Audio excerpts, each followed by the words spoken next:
की भूसबी एकवट, उपनिता राहे घनवट, तेथ उडे ते फळकट, जाणो आले. की भूसबी एकवट, अथवा एकत्र झालेले भूस व धान्य उपणले असता धान्य ठिकाणावर राहते व फोलकट दूर उडून जाते. हे जसे अनुभवाला आलेले असते. ओवी एक उदाहरण दिले माऊलींनी. सुपामध्ये धान्य पाकडीत असताना फोलकट उडून जातं आणि खरं खरं धान्य राहतं. बस साधना म्हणजे फोलकट उडवायचं आहे आणि खरं आत्मचेतना शिल्लक ठेवायची. आपण फोलकट ठेवतो, आत्मचेतना घालवतो, कारण वेळ नसतो. की भूसबी एकवट, उपनिता राहे घनवट, तेथ उडे ते फळकट, जाणू आले. तैसे विचारिता निरसले, ते प्रपंच सहजे सांडवले. मग तत्वता तत्व उरले ज्ञानियासी. तैसे विचारिता निरसले, ते प्रपंच सहजे सांडवले. ओवी 120 ते 130 मधील प्रमाणांचा विचार करिता देहातून नाहीसे झालेले जे प्रपंच वित्त म्हणजे अनात्मा, ते स्वभावाकडून सहजे आपोआप त्यागवले गेले. मग ज्ञानेच्छूसाठी यथार्थपणे शुद्ध ब्रह्मच उरले. तैसे विचारिता निरसले, निरसले नाहीसे झाले. ते प्रपंच सहजे सांडवले. शब्द प्रपंच वापरलेला आहे. आपण म्हणतो प्रपंचात आम्ही गुरफटलो किंवा तुम्ही प्रपंचात गुरफटले. प्रपंच जे परमात्म्याकडे जाऊ देत नाही. प्रपंच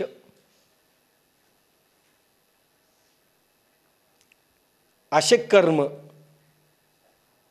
प्रकर्षाने फार कष्टाने केलेले जे ईश्वराकडे जाऊ देत नाहीत आणि अनात्माकडेच आपण वळतो, फोलकटाकडे वळतो, शुद्ध सोने सोडून देतो.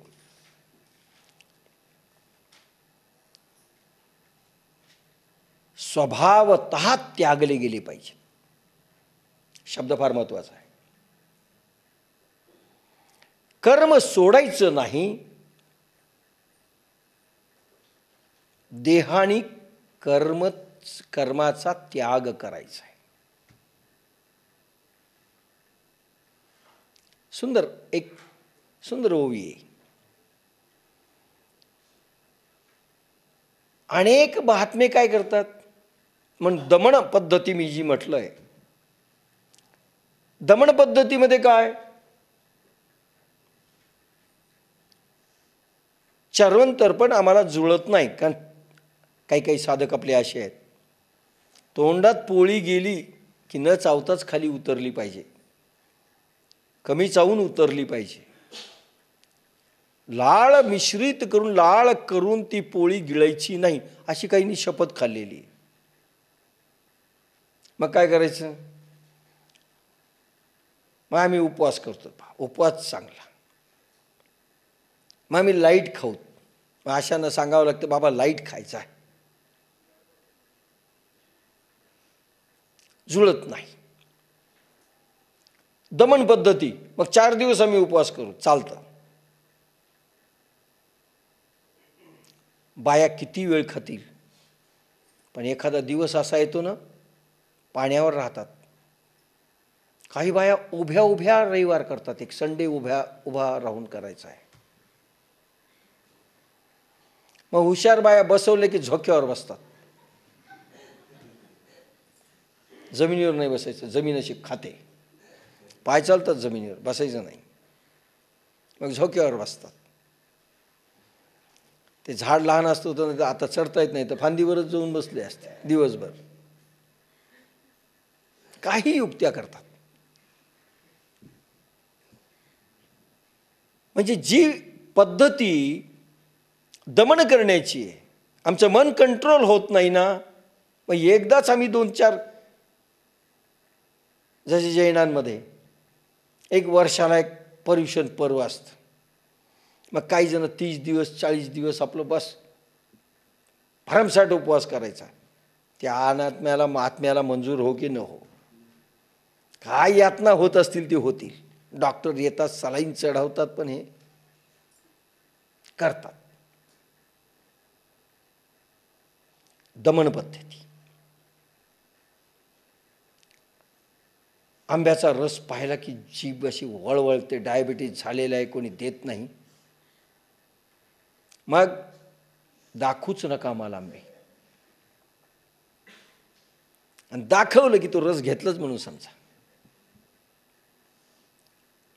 कारण विषय एवढे लालचावलेले असतात. मग हे म्हणतात बा आम्हाला कंट्रोल होत नाही, मग दमन नकोच, दाखवूच नका. ही दमन पद्धती. ह्याच्यामध्ये कसं आहे, कशामध्ये सांडवले शब्द आहे.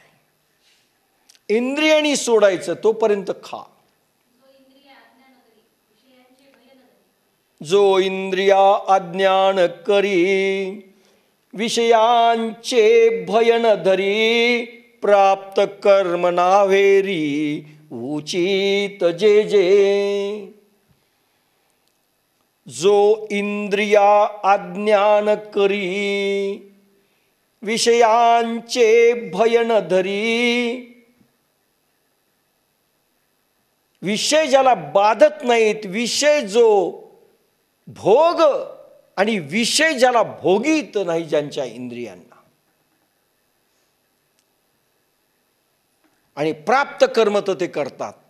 उचित जे जे योग्य असेल ते करतात, पण कर्म फळा आणि कर्माला ते नातळत नाहीत, अतुळत नाही. प्रपंच सहजे सांडवले. टेम्परेचर तुम्हाला 102-103 डिग्री जर ताप आला असेल, पुरणपोळी तुम्हाला खूप आवडते, गुलाबजामुन तुम्हाला खूप आवडतं, रसगुल्ला तुम्हाला खूप आवडतो, तो आणून जरी समोर ठेवला तरी 103 डिग्री तापमध्ये तुम्हाला तो जात नाही, कारण इंद्रियांनी सोडलंय. नको वाटतं खावं, पण बळजबरीनं दरवाजा बंद केलेला आहे. पण पोर अभ्यास करत नाही, केबल तोडून टाका. आम्ही टीव्हीच बंद करून टाकला. आपण त्याच्या मनाचा टीव्ही चालू आहे ना आतमध्ये. उलट तो टीव्ही तरी आपल्याला समजलं असतं किती पाहायला आहे. पुस्तक जरी उघडलं तर त्याचा मनाचा टीव्ही चालू आहे ना, ऑन झालेला आहे. तो काय अभ्यास करणार आहे? होत नाही तो. प्रपंचे सांडवले. इंद्रियांनी कर्म सोडणं, स्वतःहून सोडणं नको वाटायला खा. ब्रह्माग्नी शरीरात 102-103 डिग्री ताप जशी ताप निर्माण करते, तसा हा योगाग्नी ताप म्हणून जर निर्माण झाला तपश्चर्येतनं, तर विषय भोगाला इंद्रिय नको म्हणतात, स्वतःहून नको म्हणतात. चर्वणतर्पण आपण किती करायचं म्हटलंय, कमी खा म्हटलेलं नाहीये. चर्वणतर्पणनी पोळी इतकीच खायची, अन्न इतकंच खायचं, जबडे दुखेतो. जबडे खूप दुखायला लागले, आता जात नाही, त्यावेळेस सोडायचं. पोट फुगेपर्यंत, गुंडी तुटेपर्यंत, न उठेपर्यंत, लोकांनी उचलून नेईपर्यंत खावं असं नाही. 2-3 माणसं या, का उचलून न्या, उठताच येत नाही. काही माणसाला उठवायला 2-3 माणसं लागतात.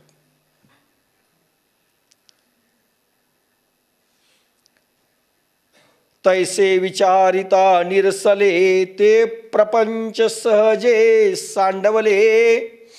संसारामध्ये निर्माण होणारे कर्म सहज सोडावेसे वाटले पाहिजे. किती मोठा उपभोग चाललेला आहे, साधना आहे, येस आत्ता सोडतो. सहजपणे सोडून टाकलेलं आहे. सहज सांडवलं. साधनेपुढे याची मला किंमत नाही आहे. ज्ञानेश्वरी पुढे मला ह्या कामाची किंमत नाही आहे. ह्या व्यक्तींची किंमत नाही, माणसांची किंमत नाही, कशाची किंमत नाही. प्रल्हादानी आईला आणि वडिलांना कोणालाच किंमत दिली नाही. प्रभू आणि प्रभू कार्याला किंमत दिली. प्रल्हादानी 37,000 वर्षपर्यंत राज्य केलं. किंमत कोणालाच दिली नाही. प्रल्हादांचं राज्य फार छान होतं. सगळा प्रभुमय संसार होता, प्रभुमय राज्य होतं.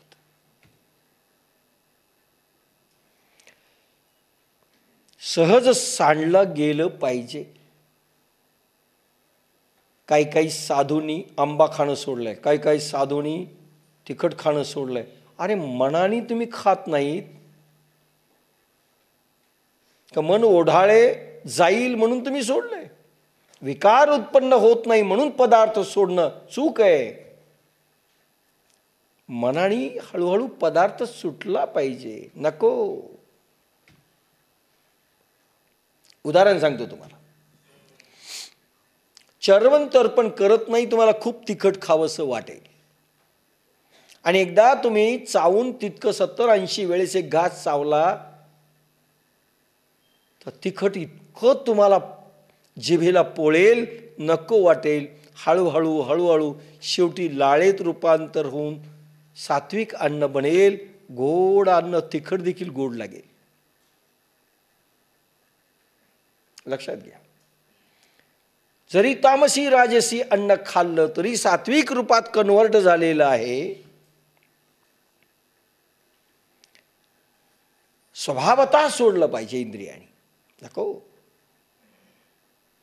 आणि जे विकारांच्या भीतीने उपभोग घेत नसतील, साधुत्व नाही.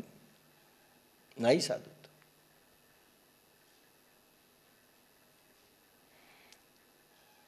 तैसे विचारिता निरसले,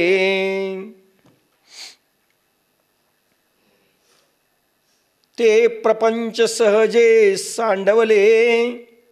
म्हणून अनात्मा शरीरामधला दोष विकार सहज सोडले पाहिजेत. म्हणजे काय अर्थ आहे? क्रोधावर ते कंट्रोल करू नका. आपण नाही का आतून मुस करतो, पण 4 लोकात कसं बोलू म्हणून. एखाद्या बाईला नवऱ्याने 4 माणसात समजा बोलला, तुला काही अक्कल नाही, तुला काही करत नाही, आज भाजी तुला जमली नाही, आणि सभ्य माणसं तुमच्यासारखे गेलेले आहेत. ती गप्प बसते, पण आतून इतका राग असतो. हे कधी जातात त्याची वाट पाहते. नाही वाट पाहिली ती त्याला स्वयंपाकघरात बोलते, जरा इकडे यावर, अशी खडसवते. आपल्या नाही. आतून राग असतो, वरून दाखवत नाही. हे पहा, तुम्हाला काय बोलायचं ना एकांतात बोला. याचा लाग नसतो एकांतात बोलायला, म्हणून तो अनेकांतामध्ये बोलतो तो. पण असा 4 चौघात माझा इन्सल्ट केलेला मला सहन होणार नाही. याद राखा, इथून पुढे माझ्याशी गाठ.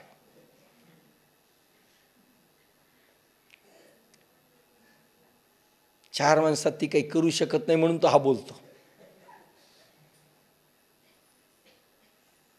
तैसे विचारिता निरसले. क्रोधावर कंट्रोल करू नका.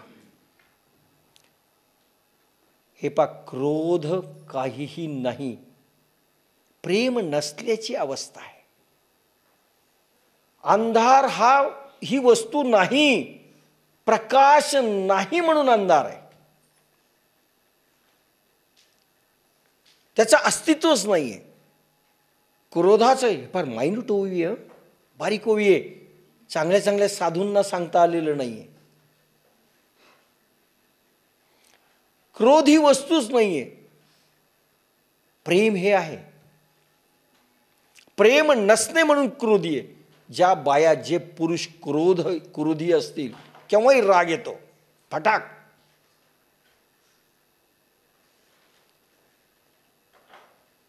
कशावरही राग येतो पार लोकांना, ते क्रोध आहे. म्हणजे प्रेम नसणे म्हणून क्रोध आहे. अंधार काय? प्रेम जर निर्माण झालं ना, क्रोध नसतो. सुनेवर ते क्रोध करते, पण पोरीवर ते क्रोध करत नाही, नाटक क्रोध करते, नाटकी. अहो, तुमच्या पोरीने पण हे काम केलं, ती लहान आहे, तिला अजून कळत नाही. आणि सून ही टगी झाली, ती पण तिच्याच वयाची असते. सुनेला माफ करत नाही, मुलीला माफ करतात. खरं पाहिजे, मुलीला माफ करू नये, ती पुढच्या घरी जाणार आहे. सुनेला माफ केलं पाहिजे. सुनेला न्याय देतो आणि आपण मुलीला माफी देतो. लहान आहे हो, तिच्या सासरवाडीला असं समजा फोन आला, अहो तुमची पोरगी अशाची करते, छोटी आहे, तुम्ही तर मोठे आहेत, तिला अजून कळत नाही, तो न्याय सुनेल नाही. म्हणजे क्रोध ही वस्तू आहे, प्रेम नसणे. कारण मुलीमध्ये प्रेम आहे म्हणून आपणच काय, जगाने माफी करावी. सुनेला आपण न्याय देतो, त्याचं कारण सुनेवर तेवढं प्रेम नाही जेवढं मुलीवर आहे. जेवढं मुलीवर आहे तेवढं प्रेम नाही, म्हणून क्रोध येतो. जी माणसं रागीट आहेत त्यांच्या जीवनात प्रेमाचा अभाव आहे. आणि म्हणून क्रोध दाबून चालणार नाही. क्रोध जर दाबला तर बीपी होतो. ज्या सासवा सुनेला खॅस खॅस खॅस, छान शब्द आहे, काही काही मराठी शब्द अस्खलित आहेत, त्याचं मला ट्रान्सलेशन जमत नाही दुसऱ्या शब्दात. ज्या सारख्या बोलतात, कंटिन्युअस बोलतात, त्यांना बीपी वाढतो. ती मस्त खात असते बोला, म्हणीचा बीपी वाढून जातो. म्हणून दाबू नका. काही वेळेस काय, बोलू द्यावं, एक्सपोजर झालं पाहिजे. सुनेनी पाहायचं, सासूला फारच आता दबलंय, निघू द्या एकदा बाहेर. आणि असं झालं तर फार मजा येते. तुम्हाला एक उदाहरण सांगितलं होतं मी मागे, कुठल्या तरी कॅसेटमध्ये आलेलं आहे. एक बाई फारच भांडकुदळ होती, इतकी भांडायची की शेजाऱ्याला वाटायचं हिनं जावं. एका शेजाऱ्याने घरमालकाला पैसे दिले की हे कुटुंब इथून हल्लं पाहिजे, रात्रंदिवस भांडणं होत नाहीत हो. बाया जरी आपल्या सोडल्या तर भांडकुदळ ज्या आहेत त्यांना रोज भांडण नाही परवडत. कधी कधी ठीक आहे माल मसाल्यासाठी, नेहमी भांडण नाही परवडत. मग ती बाई दुसरीकडे गेली. एका चांगल्या साधकाच्या समोर कुटुंबाच्या पुढे तिनं आपला पसारा आणला आणि ठेवला. वाट पाहू लागली. सकाळपासून भांडणाची सवय. आता ह्या बाईनं, समोरच्या बाईनं आपला कचरा झाडलेला असा टाकला. आता खरं म्हणजे आपल्याच दरवाजाच्या बाजूला टाकला. ती म्हणजे उडून माझ्याकडे आला म्हणून जे भांडायला सुरुवात केलं तिनं. मूर्ख कुठली, नालायक कुठली, नकटी कुठली, काय काय, मला फार शब्द येत नाहीत, उगी तुम्ही लिहून घेता. एका PSIनी मला 40 शिव्या देऊन दाखवल्या. बाप रे, म्हणलं काय एक्सपर्ट आहे. आपण 2-4 शिव्यातच आपल्याला काय आठवतच नाही. 40 शिव्या एक सारख्या एकामागून एक पाठ केल्या होत्या त्याने. धंद्याला आवश्यक असतात.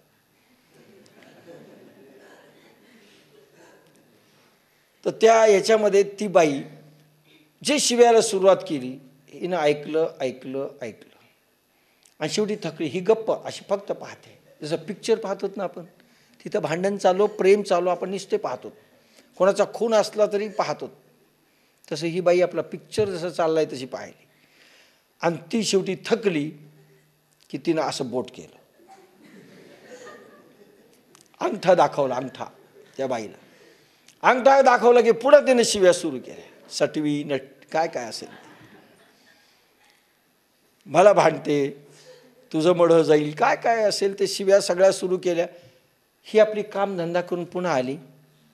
चालू आहे तोपर्यंत ती काही बोलली नाही. आल्यानंतर पुन्हा असं अंगठा केला. अंगठा केला की पुन्हा शिव्या. आता थकली नाही होते दिवसभर. अहो सवय 2-3 घंटे भांडायची, पण कंटिन्युअस भांडायची नाही ना. दुसरा दिवस गेला तसंच केलं तिनं, सेम रिपीट. ती थकली की असा अंगठा करायचा, पुन्हा कामधंदा करून यायचा, पुन्हा पाहायची ती थकली का पुन्हा अंगठा करायचा. बोलली नाही, काही उत्तर दिले नाही. 3-4 दिवसात ती थकून गेली आणि शेवटी अंगठा केला की ती हसली खटकन.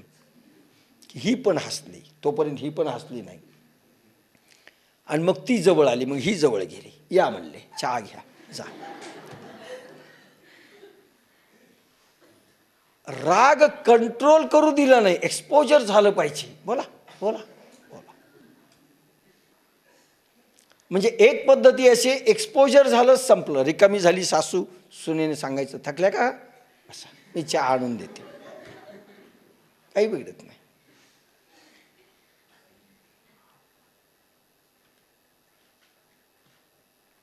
म्हणजे असं जर झालं एक्सपोजर. म्हणून इथे काय शब्द दिलाय, तुम्ही स्वतः त्याच्यावर कंट्रोल करू नका. प्रपंच सहजे सांडवले, स्वभावाकडून त्यागवले गेले पाहिजे. स्वभावाने क्रोध त्यागला पाहिजे, स्वभाव बदलला पाहिजे. लक्षात घ्या, स्वभावाने विकारांचा त्याग केला पाहिजे. अशी स्थिती आपण उत्पन्न केली पाहिजे.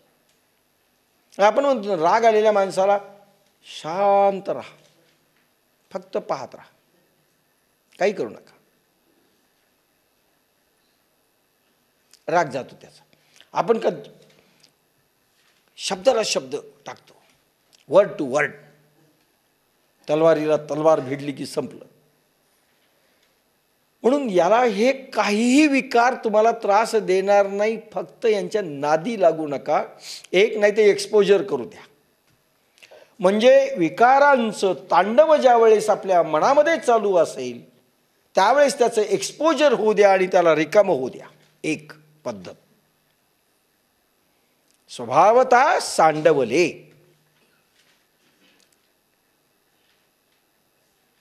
खाण्याचं दमच पडत नाही. माझी लहान बहीण होती, मी आणि ती आणि लहान भाऊ, आम्ही औरंगाबादला शिकायला होतो. आम्ही पेढे आणून ठेवले होते. काही पैसे उरले म्हणजे काही गंमत आणून ठेवायचो, त्याच्यात पेढे आणून ठेवले. रात्री तिनं मला 2ला उठवलं. का म्हणले, मला झोपची न ते पेढे खाल्ल्याशिवाय, खाऊन घे म्हणलं.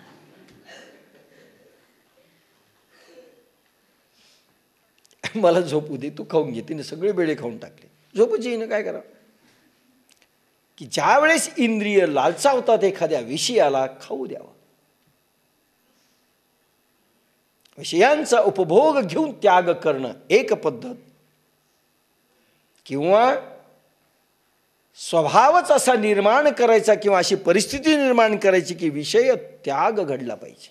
म्हणजे भोग भोगून त्याग, किंवा म्हणजे इंद्रिय तृप्त झाली पाहिजेत, म्हणजे त्याग होणे. खा. आणि दुसरा त्याग कसा, स्वभावतः सोडलं पाहिजे. स्वभावच असा बनला पाहिजे की आपल्याला क्रोध येतोय ना, तर अशाच ठिकाणी गेलं पाहिजे की जिथं आपल्याला जास्त क्रोध येईल तरी आपण शांत राहिलं पाहिजे. अशांच्या सहवासात राहावं, साधकांच्या सहवासात राहावं. एटिकेट्स मॅनर म्हणून तरी राग येत नाही ना, सोमाणीला सांगतील म्हणून.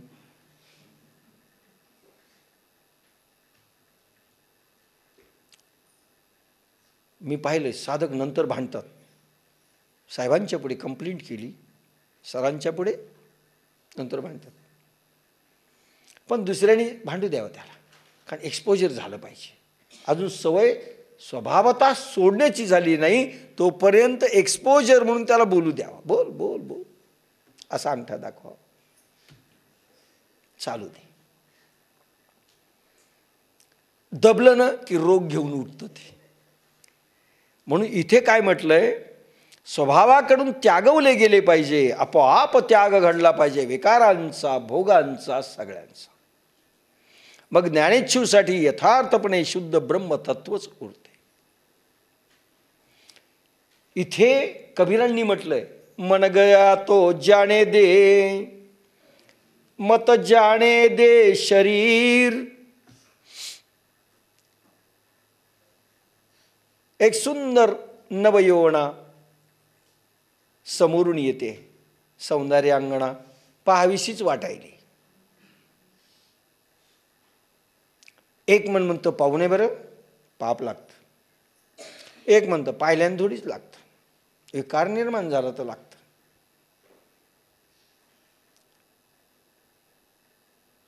कबीर थोडे ॲडव्हान्स जाऊन पुढे म्हणतात, मन गया तो जाने दे. ऐश्वर्या राय दिसली, आपली बायको झाली, करायला हरकत नाही मनाने. मन गेलं काय, तिच्याशी मनानं व्यभिचार होत असेल होऊ द्या, कबीर म्हणतात, इथपर्यंत गेलेत ते. पण मत जाने दे शरीर, शरीराने जाऊ नका. हे धरलं तिला ऐश्वर्या राय, भानगडच व्हायची. ना खींचे कमान को तो कहाँ जायगा तीर. धनुष्याची कमान जर ओढलं नाही, दोरी जर धनुष्याची अशी ओढली नाही तर बाण जाईलच कसा. शरीर जर तुमचं नाही गेलं, मनाला जाऊ द्या. म्हणजे मनाला कंट्रोल करू नका. कंट्रोल करायला लागले की नाही, म्हणजे काही लोक शरीरालाही कंट्रोल करत नाही, दॅट इज नाही, ते नाही करायचं. कंट्रोल कुठेतरी पाहिजे.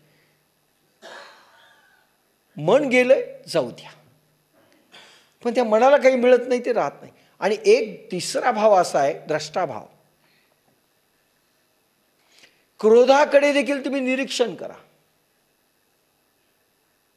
पाहत राहावर, स्वतःला एक क्रोध आला, त्या क्रोधाकडेच आपण पहा मनातल्या मनात. हळूहळू तुम्हाला असं लक्षात येईल की ते विकार संपलेत. पाहत राहा द्रष्टाभाव म्हणून. मन ओढाळे, मन कुठेही गेलं त्या मनाकडेच पाहत राहते. काय काय करतं, काय काय विचार करतं, काय काय हे करतं, बसले बसले आपलं मन काय काय धिंगाणे करतं. एक द्रष्टा म्हणून दुसरं एक मन धरून पहा. हळूहळू ती मन गायब होतं. आणि त्याला तुम्ही दाबण्याचा प्रयत्न केला की समोर येतं ते माकडासारखं. आता उदाहरण सांगत नाही, माकड नाही यायचं समोर म्हणलं की येतं. म्हणून अनेक साधकांच्या साधनेमध्ये सगळे प्रकार येतात समोर. त्याचं कारण मनाला दाबण्याचा प्रयत्न आहे. सप्रेसिव्ह मेथड नको. मनाला दाबू नका, त्याचा खेळ त्याला करू द्या. नाचून नाचून थकल्यावर त्याला म्हणा, झालं का थकला का. पोरग समजा खूप उफाळ्या मारतो, त्याला खूप डान्स करू द्यावा. थकलं की बसा. आपण ते उठलं की त्याला दाबतो. नो, पूर्ण थकू द्या. मनाला थकल्यानंतर एक तर तो सोडेल, काही उपभोगल्यानंतर तो सोडेल, आणि काही स्वभावतः अशी पद्धती आली की मन ती वस्तू, ते विकार, ते भोग सोडेल, अशी स्थिती आली पाहिजे. 3 प्रकार सांगितले. तैसे विचारिता निरसले, ते प्रपंचे सहजे सांडवले, मग तत्वता तत्व उरले ज्ञानियासी. जे प्रपंचवित्त अनात्मा ते स्वभावाकडून त्यागवले गेले, मग ज्ञानेच्छूसाठी यथार्थपणे शुद्ध ब्रह्मतत्व उरले. मग तुम्ही कोणतीही कृती केली त्या मनाने, त्या मनामध्ये विकार नाहीत, त्या मनामध्ये भोगेच्छा नाही, त्या मनामध्ये भोग घेण्याविषयीची आसक्ती नाही, आणि भोग घेतल्यानंतर तृप्तीमध्ये अडकून राहण्याची जिज्ञासा नाही, मग त्यांनी सगळे जरी उपभोग घेतले जनकासारखे तरी चालतात. अशी स्थिती अर्जुना व्यवहारामध्ये तुला उत्पन्न झाली पाहिजे. मनाची अवस्था. खूप बोललोय, पुरे झालं. मग शुद्ध ब्रह्म राहतं. मग असं वाटतं योगी संसार उपभोगतो, भोगी उपभोगतो, त्यांच्यात आणि आमच्यात फरक काय? हा फरक आहे. मनोनी अनित्याची ठाई तया अस्तिक्य बुद्धी नाही, निष्कर्ष दोही देखील असे. म्हणून अनित्याच्या ठिकाणी त्या तत्वविज्ञानाची सत्यबुद्धी नसते, कारण अनात्म उपाधी आणि चैतन्यात्मा या दोन्हीचाही त्याने परिणाम पाहिलेला असतो. म्हणून अनित्याच्या ठिकाणी त्या तत्वविज्ञानाची सत्यबुद्धी नसते, कारण अनात्म उपाधी. म्हणून अनित्याची ठाई नित्य आणि अनित्य. प्रेम नित्य आहे, क्रोध अनित्य आहे, लोभ अनित्य आहे, विकार अनित्य आहेत, परमात्मा सत्य आहे, संसार असत्य आहे, टिकणारा नाही, नष्ट होणारा आहे. त्या अनित्याच्या ठिकाणी त्या तत्वविज्ञानाची सत्यबुद्धी नसते, कारण अनात्मा उपाधी आणि चैतन्यात्मा या दोन्हीचाही त्याने परिणाम पाहिलेला असतो. म्हणून अनित्याची ठाई तया अस्तिक्य बुद्धी नाही. अस्तिक्य बुद्धी अस्तित्व, परमात्म्याचं सत्याचं अस्तित्व अनात्म्याच्या ठिकाणी नसतं, कारण ते मायावी स्वरूप आहे, नष्ट होणारं स्वरूप आहे, क्षणिक स्वरूप आहे, ते टिकणारं नाही. आणि त्याच्यामध्ये परमात्म्याचं सत्य स्वरूप, मूळ स्वरूप नसतं. अस्तित्व, अस्तित्व म्हणजे परमात्मा. आणि ती बुद्धी नसते शोधण्याची, आणि त्यामध्ये सत्य परमात्मा शोधण्याची बुद्धी नसते. इथे असा एक शब्द दिला आहे, निष्कर्ष दोही देखील असे. उपाधी आणि चैतन्यात्म्या दोन्हीचाही त्याने परिणाम पाहिलेला असतो. इथे नाही दिलं, पुढे येईल हा भाग. ज्ञानेश्वरीमध्ये काही प्रयोग आपण साधकांना असे दिलेले जे ज्ञानेश्वरी मधले आहेत, की अनात्म्यामध्ये सत्य अस्तित्व परमात्म्याचं पाहणे, पहिल्यांदा भास करणे. जे जे भेटे भूत ते ते मानिजे भगवंत, हा भक्तियोग निश्चित जाण माझा. भूतामध्ये परमात्मा आहे का? नाही, पण मानायचं की या भूतामध्ये परमात्मा आहे. अनात्म्यामध्ये नित्य आत्म्याचं अस्तित्व आहे असं पाहणं अनात्मा बाधत नाही. म्हणून विज्ञान बुद्धीमध्ये सत्यात्मा पाहण्याची दृष्टी असली पाहिजे. म्हणून हा प्रयोग आपण दिलाय. कांदा मुळा भाजी अवघी विठाबाई माझी, लसूण मिरची कोशिंबिरी अवघा झाला माझा हरी. अनात्म्यामध्ये अस्तित्वाचा बोध पाहणे, मानणे, नंतर पाहणे. कणाकणामध्ये भगवंत पाहणे, भूतमात्रामध्ये देव पाहणे. याच्यात नाही आलाय हा भाग, पण अशी बुद्धी नसते लोकांमध्ये. ती बुद्धी अर्जुना यायला पाहिजे. म्हणून अनित्याची ठाई तया आस्तिक्य बुद्धी नाही, निष्कर्ष दोही देखील असे. पण ज्यांना ही बुद्धी आहे त्या दोन्हीलाही ते पाहतात, हा अनात्मा आहे, हा आत्मा आहे. दगडाच्या मूर्तीमध्ये देव नाही हे जरी सत्य असेल तरी दगडाच्या मूर्तीमध्ये देव पाहणे आणि त्यामध्ये नित्यत्व पाहणे हा अभ्यास करावा लागतो. आणि ह्या संताला माहीत असतं की या दगडाच्या मूर्तीतून देवी प्रगटू शकते. रामकृष्ण परमहंस काली मातेपुढे रोज ज्यावेळेस आरती करत असे जगदंबा प्रगट होत असे. आजही ती बंगालची काली माता कलकत्त्याची तिथी आहे, पण नंतर प्रगटली कोणाजवळ असं नाही.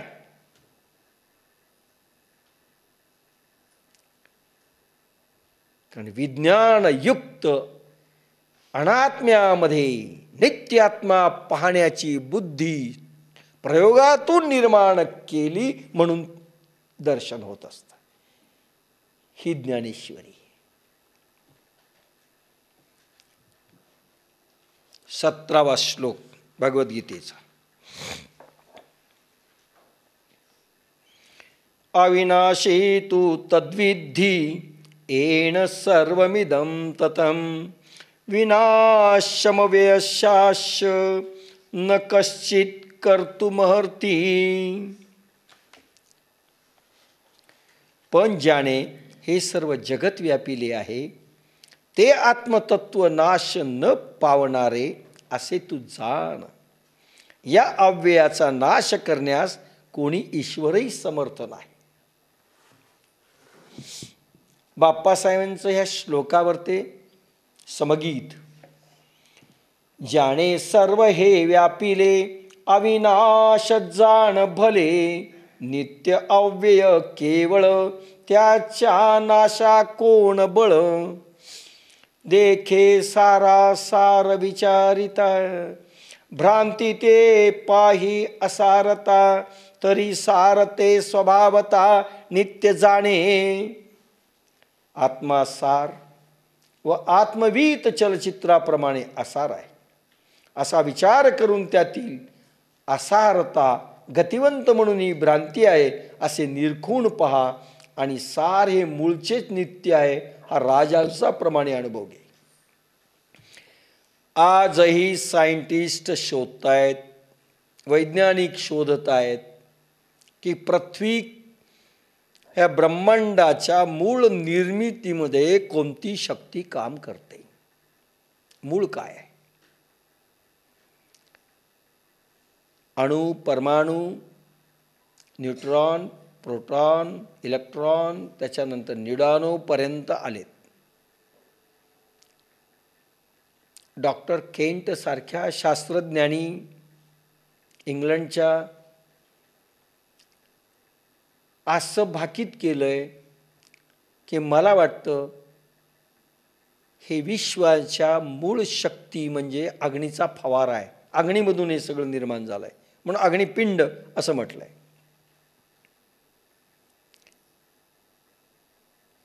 ज्यावेळेस आम्ही मूळ शोधू त्यावेळेस फक्त अग्नी निघेल, अग्निमय सगळं जगत निघेल.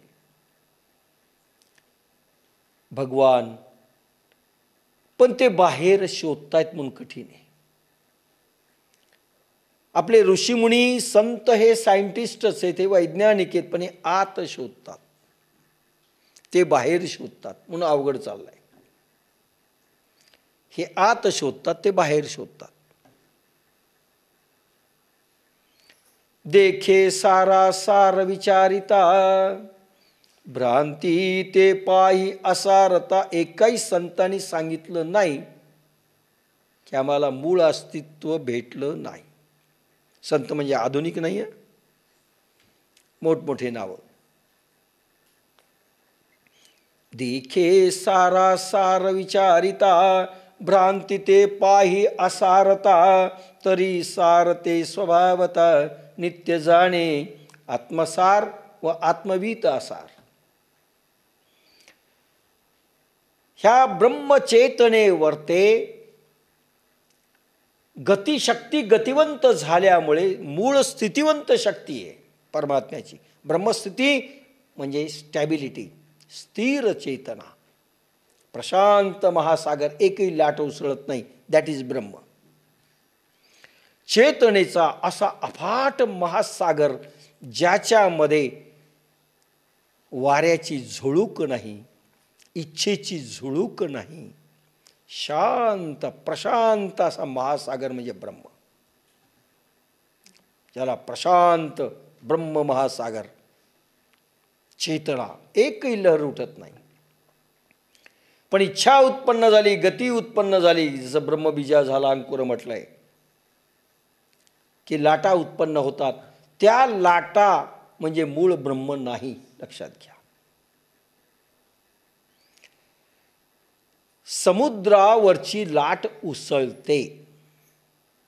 लाट म्हणजे समुद्र आहे का?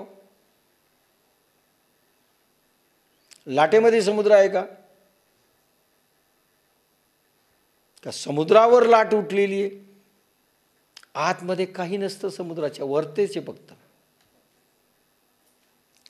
आतमध्ये प्रशांत असा महासागर पसरलेला आहे, वरते लाटा आहेत. म्हणजे ब्रह्मचेतनेवरती ह्या लाटा उसळल्या, याच्यानी सूक्ष्म ब्रह्मांड, चेतन ब्रह्मांड आणि जड ब्रह्मांड निर्माण झालं. पण ही लाट संपली की काय हो? लाट ओसरली की पुन्हा काय होते? समुद्र होते. म्हणजे हे जड ब्रह्मांड नष्ट झालं, सूक्ष्म ब्रह्मांड नष्ट झालं, चैतन्य ब्रह्मांड नष्ट झालं की पुन्हा मूळ ब्रह्म आलं. म्हणजे ब्रह्म विकारग्रस्त होऊन, मायावी होऊन ज्यावेळेस लाटा उसळतात, हा संसार ब्रह्मांड, संसारी ब्रह्मांड प्रपंच प्रगट होतो. म्हणजे मूळ ब्रह्म आहे का ते? नाही, आसार ब्रह्म आहे, नष्ट होणार आहे. केव्हा तरी हे ब्रह्मांड संपणार आहे आणि पुन्हा ब्रह्मस्वरूपात ते विलीन होणार आहे.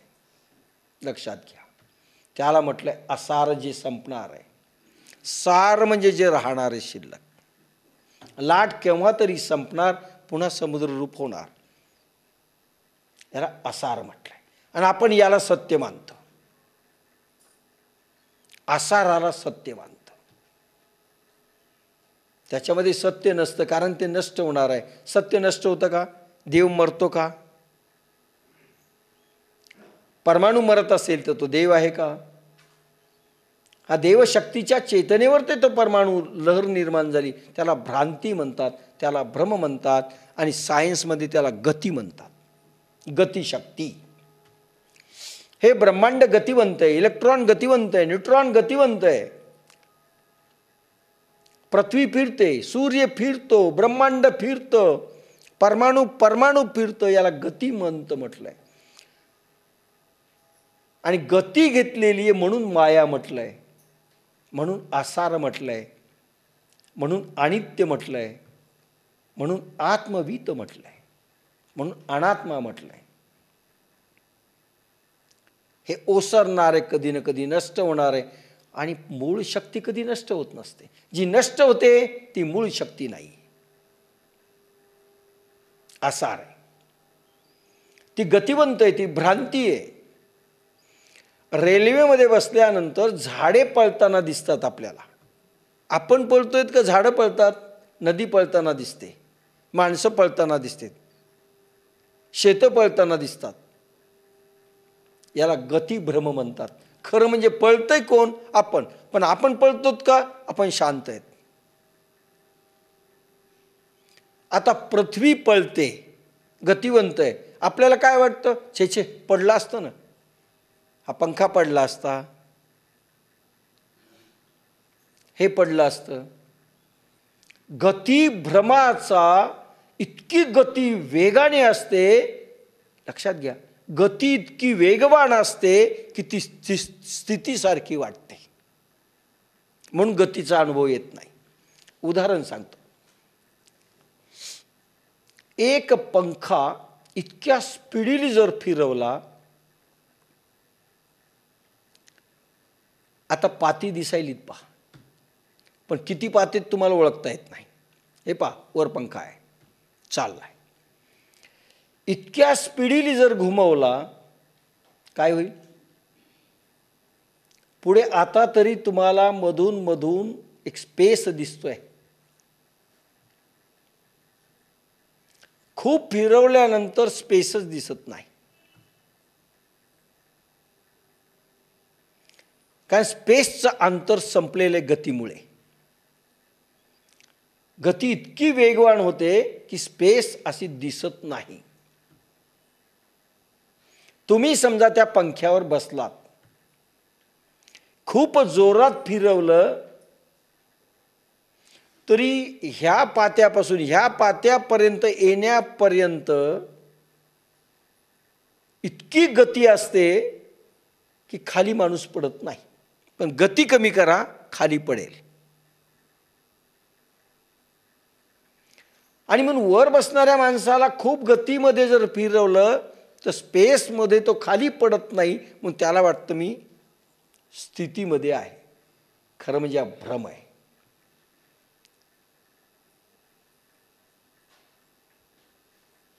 म्हणजे असा व्हॅक्यूम देखील संपलेला आहे. आणि म्हणून आपल्याला स्थिती वाटते. याला गतिभ्रम म्हणतात. गतिवंत असताना स्थितीचा भास होणं याला म्हणतात गतिभ्रम. याला अध्यात्मामध्ये म्हणतात माया. गतिवंत पृथ्वी आहे पण स्थितिवंत वाटते, कारण इतका वेग आहे. परमाणू परमाणू वेगवान आहे पण स्थितिवंत भासतोय. याला म्हणतात भ्रम, याला म्हणतात माया. गतिवंत असताना स्थितिवंत वाटणं आणि स्थितीत असताना गतिवंत असणं याला म्हणतात माया.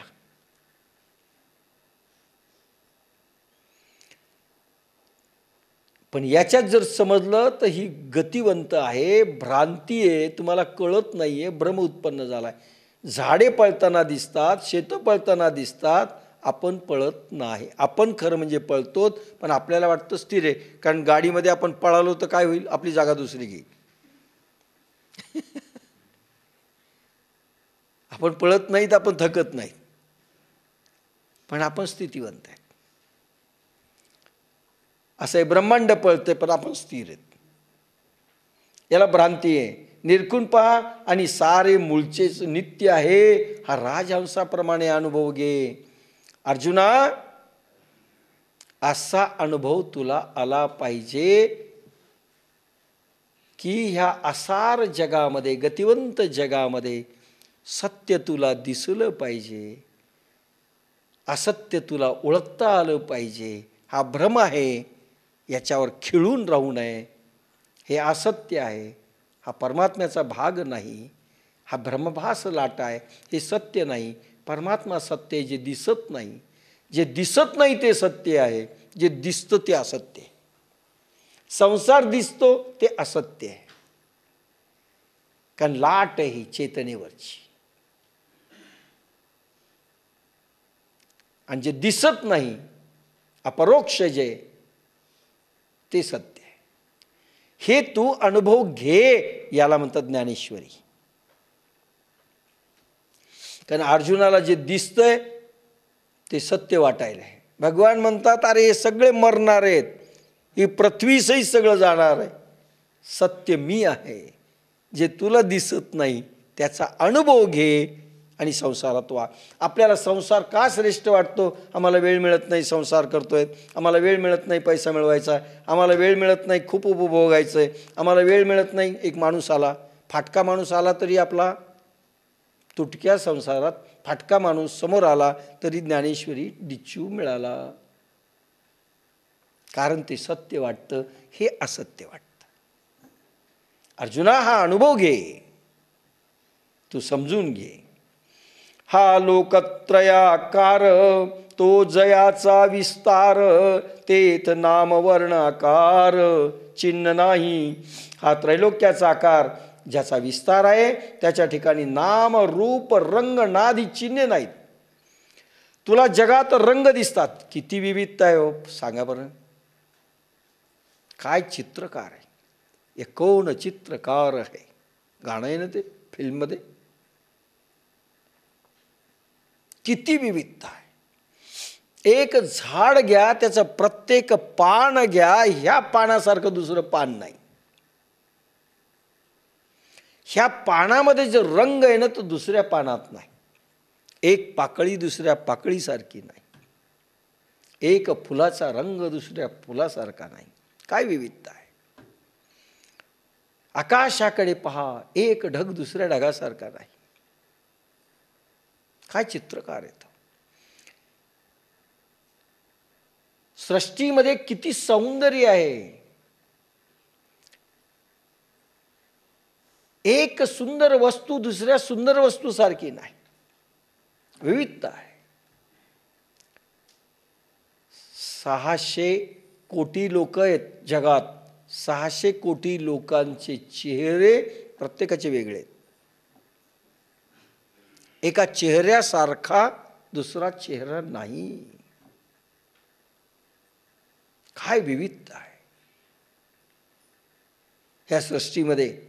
नाम, रूप, वर्ण आणि आकार, याच्या आकारासारखा दुसरा आकार नाही. 25 म्हशी जरी तुमच्या इथे असेल तर कोणती म्हैस कोणती बिलकुल ओळखता येते. मेंढ्या पहा, धनगर. शेळ्या असतात त्याच्याकडे खूप. 300-400 शेळी जरी असेल ना तर कुठली शेळी पाहिली की म्हणतो, तिचं नाव घेऊ सांगतो ही अशी आहे. मुंबईला डबेवाले आहेत. एक डबे 5,000 रुपये कमवतो, असे 5,000 डबेवाले आहेत. गेल्या 25-30 वर्षामध्ये एकाचाही डब्बा 1 मिनिट लेट आला नाही. गाड्या लेट येईल. गाड्या लेट येतात, माणसं लेट येतात, ऑफिसमध्ये लेट येतात. पंतप्रधानापासून राष्ट्रपतीपर्यंत सगळे लेट होतात, पण डबेवाला कधी लेट होत नाही. हे पूर वगैरे जर सोडलं तर तुम्हाला 12 वाजता लंच टाईम असेल तर तुमचा डब्बा 5 मिनिट अगोदर असेल टेबलवर. आणि तुम्ही समजा 12 वाजता नाही आले जेवायला तर 12:30 वाजता डब्बा जरी तुम्ही नाही खाल्ला तरी टेबलावरून उचललेला दिसेल. एक डबेवाला 80 डबे 100 डबे घेऊन जातो, पळत असतो सारखा, कित्येक किलोमीटर प्रवास करतो, पण डब्बा लिहिणं येत नाही. पण याचा डब्बा त्याला गेला आणि त्याचा डब्बा त्याला गेला असं झालं नाही. काय कमाल आहे. अफाट मेमोरी. काय ईश्वराने शक्ती दिली. इंग्लंडचा राजा ज्यावेळेस आला, काय राजकुमार, काय प्रिन्स चार्ल्स ना, तो आला. त्याने इच्छा व्यक्त केली राष्ट्रपतीला नाही भेटायची, पंतप्रधानांना नाही भेटायची, हे डबेवाले जे आहेत ना त्याचे म्होरक्या जे दोघं आहेत त्यांची नाव आहेत त्यांना भेटायची, त्यांना मला भेटायचं. काय सिस्टीम आहे. काय विकसित केली सिस्टीम. भारतामध्ये त्याला तेवढंच आवडलं. राईट टाईम एकच गोष्ट चालते, तो म्हणजे डबा. बाकी प्रत्येक गोष्ट लेट आहे. बरं, ह्या देशात इतकी सवय झाली, पाऊसही लेट पडतो, प्रत्येक गोष्ट लेट.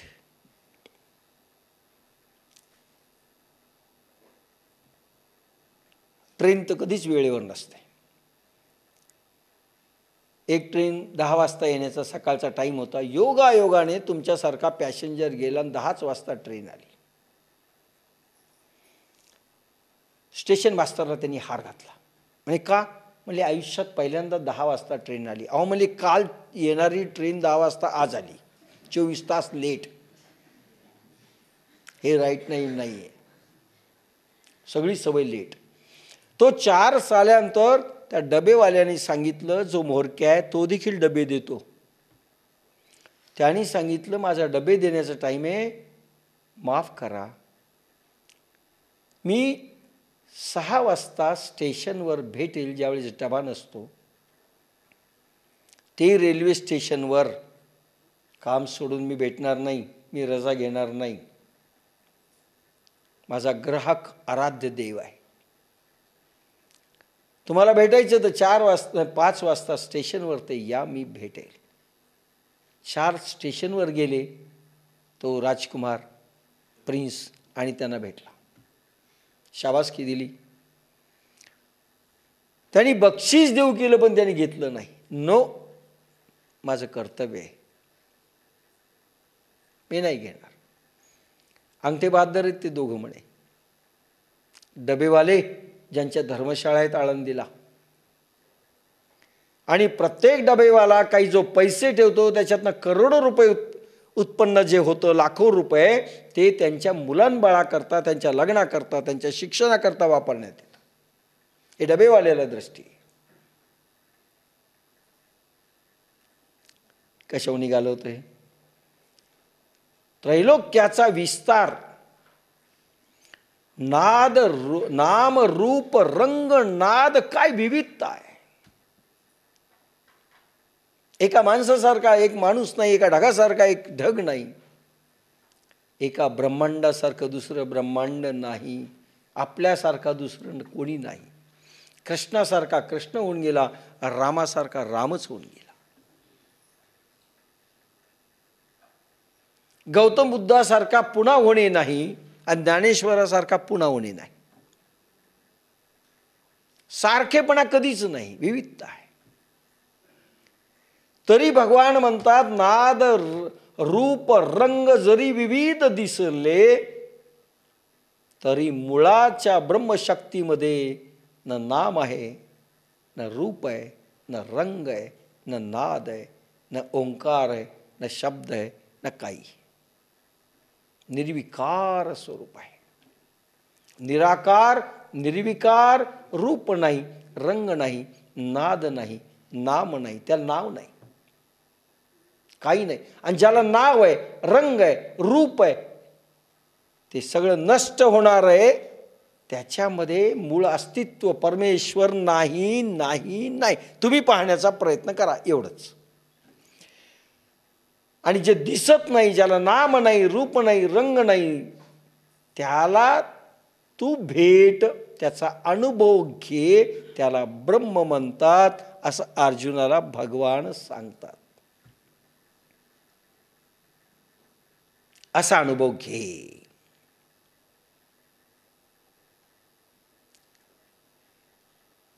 जो सर्वदा सर्वगत, जन्मक्षयातीत, तया केलिया घात कदा नोहे. जो पिंड ब्रह्मांडात परमाणू परमाणूत निरंतर भरलेला आहे, जन्म मरणातीत आहे, त्याचा नाश करू म्हटले तरी कधी होत नाही. ह्या सगळ्यांचा नाश होईल, नामाचा होईल, रूपाचा होईल, रंगाचा होईल.